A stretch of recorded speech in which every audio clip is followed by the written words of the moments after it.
Sa dulo ng isang tahimik na kalsada, may nakatayong isang lumang bahay na matagal nang abandonado. Kupas na ang pintura nito at ang mga bintana ay tila mga matang pagod na sa paghihintay.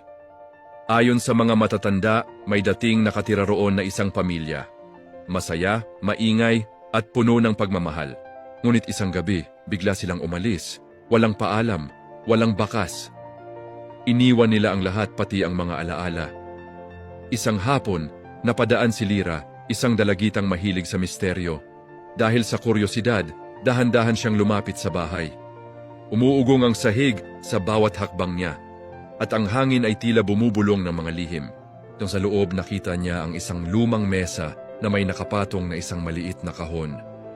Binuksan niya ito at may nakita siyang litrato, isang pamilya, nakangiti, yakap-yakap ang isa't isa. Sa likod ng litrato, may nakasulat, "Hindi kami umalis, naiwan lang kami sa mga alaala." Biglang umihip ang malamig na hangin. Napalingon si Lyra at sa isang iglap, tila may aninong nakatayo sa dulo ng pasilyo. Hindi siya sumigaw, hindi siya tumakbo, ngumiti siya. Dahil naintindihan niya ang bahay na yon ay hindi talaga abandonado. Naghihintay lang ito na may makaalala.